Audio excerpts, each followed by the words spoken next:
نوشتند که قریب 11 متر بریده شود. اگر راست باشد خانه من پره نابود می شود. من چه خیل زندگی کنم؟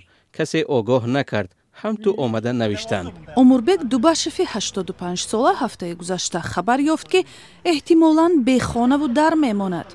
Дар девори хонааш ки 20 соли умраш инҷо гузашта аст, рақами 1045 пайдо шуд. برای وسیع کردن را همین مقدار لازم بوده است. کجا میکوچیم؟ هیچ کجا نمیکوچیم. این یورته نیست که آن را جمع کنی. این خانه است. برای ساختنش پول و 3-4 سال مهلت در کار. راه خوب و درست است. باز چی لازم؟ Дубашев و همسایه های دیگرش در محله کیرگیزیا 1 و کیرگیزیا 2 از مقامات طلب کردند وضع را به آنها شرح دهند.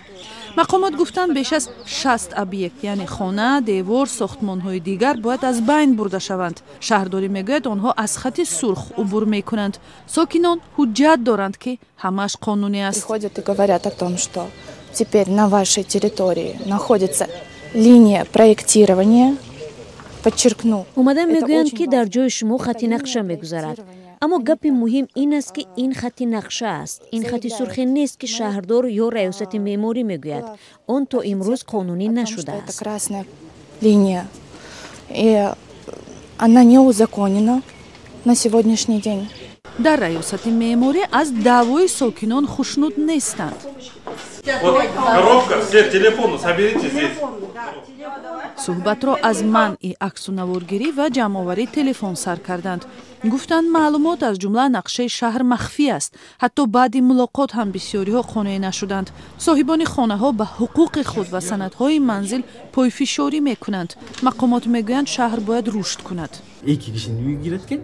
فقط 2 منزل در خط سرخ جایگیر است. از دیگرها فقط پارچه خردی قطعه زمینشان از آنجا می‌گذرد. ما با شما میگوییم که اینجا راه برای دوچرخه‌رانی، پیاده‌گردی و سبززار بنیاد می‌شود. خودتان از آن استفاده می‌کنید. آنها میگویند این مالکیت خصوصی است. در این صورت چیزی رشد نمی‌کند.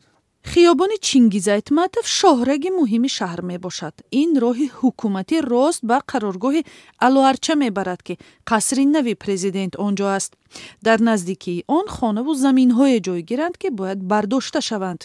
چند پیش راهی زیباترین بیشکک از رمز معروف خود صنوبرها محروم شد. جواب به تنقید ساکنان مقامات گفتند درختها کوه نبودند و به جایشان درخت افرا میشینانند. آن وقت از وسیع کردن راه خبری نبود. اخیراً در ملاقات با ساکنان شهردار گفت که ген پلان وجود دارد و آن تطبیق می شود. نقشه کلی نوسازی شهر خواهیم یا نخواهیم فردا همه چیز می شود. ما نمی توانیم هر دفعه راه را باریک و تارفت به تنبشوی بیشتر راه دهیم. شهر باید رشد کند. فقط یک گذشته که با آن مقامات راضی شدند نه 12 بلکه 4-5 متر کم کردن قطعه های زمینی ساکنان می باشد. ولی حکومت در فکر دادن جبران پولی نیست. در دایره قانون جبران پولی پیش بینی شده است. این را ما در دایره قانون می بینیم ولی پرداخت جبران فعلا مطرح نیست. این را صاحبان منزل ها هم تصدیق می کنند. آنها حق دارند به زمین و خانه های خود نرخ دلخواه گذارند. ساکنان به قانون اشاره می کنند که در آن هیچ حرفی درباره جبران پولی نیست. تنها اصطلاح خریدن مالکیت بر اساس نرخ بازار وجود دارد.